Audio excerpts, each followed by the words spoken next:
Coupe du monde de rugby à 15 au Japon. L'Afrique du Sud sera privée de l'une de ses meilleures armes pour la demi-finale face au pays de Galles. Dimanche, l'ailier Cheslin Kolbe souffre de la cheville droite, une situation qui oblige les Springboks à le remplacer par Sbu Nkosi, unique changement dans l'équipe dévoilée par le sélectionneur Rassi Erasmus. Suivez-le.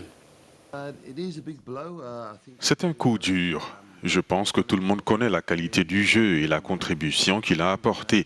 Mais je pense que si vous regardez sa performance dans le match précédent, sa cheville a certainement eu une influence sur sa performance et la façon dont il a joué auparavant.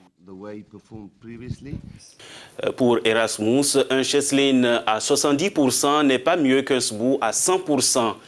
Mais l'entraîneur adjoint de l'Afrique du Sud, Jacques Nienaber, estime également que l'équipe du pays de Galles est bien équilibrée. Écoutez-le. Ce qui rend les pays de Galles difficiles à battre, c'est qu'ils sont probablement bien équilibrés. C'est la première chose qui me vient à l'esprit. Ils ont une excellente plateforme à aborder, ils ont un bon retour de jeu, un bon coup de pied, bien équilibré et un bon système de défense. Je pense qu'ils sont bien partis pour marquer des points. 10, pour rappel, 10 des 23 joueurs retenus par Erasmus avaient participé au quart de finale de la Coupe du Monde 2015, remportée face au pays de Galles.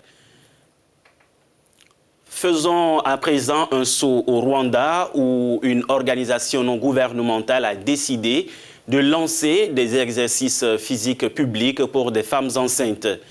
Plus d'une centaine de femmes qui ont participé à la première session des exercices physiques publics de marche, de natation et d'étirement dans la capitale Kigali n'ont pas caché leur satisfaction. Elles encouragent les autorités à pérenniser l'initiative. Selon les organisateurs, ce programme de bien-être vise à faire tomber les mythes et autres préjugés sur le corps des femmes enceintes. Ils estiment qu'au Rwanda, de nombreuses personnes pensent qu'une femme enceinte doit éviter de faire des exercices physiques. Selon les spécialistes de la santé, l'inactivité, du moins pendant la grossesse, serait risquée pour le corps de la femme et pour l'enfant qu'elle porte.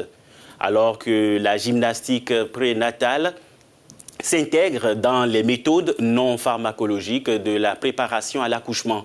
Elle permet de maintenir la statique rachidienne et de lutter contre les syndromes douloureux pendant la grossesse.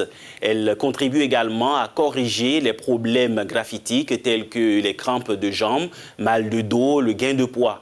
Il s'agit d'une méthode physique et psychologique d'entraînement qui favorise les mécanismes naturels de l'accouchement par une mère informée, détendue et collaborante. Des études statistiques ont prouvé que le nombre de césariennes est plus faible et les périnées non déchirées sont significativement plus nombreux pour les femmes entraînées. Les valeurs du score d'Apgar sont aussi statistiquement plus élevées chez les enfants des femmes entraînées. Les exercices ont été choisis avec soin afin qu'il n'ait pas d'effet négatif sur les femmes enceintes. Les hommes ont également été invités à accompagner prochainement leurs épouses pendant les sessions.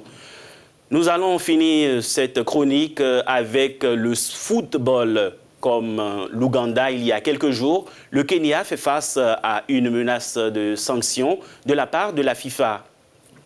L'instance mondiale a mis en garde la FKF contre une quelconque interférence d'une tierce partie dans son processus électoral. La FIFA indique qu'elle suit de près l'ingérence d'une cour de justice civile dans les affaires de la fédération locale. La haute cour de Nairobi a en fait ordonné la suspension du processus électoral jusqu'à la mise en place du code électoral tel que prévu par l'Assemblée générale de la FKF. Et c'est tout ce que nous avons pour vous sur votre chronique sport de ce vendredi matin. Pour plus d'informations, visitez nos médias sociaux et africanews.com. À très bientôt.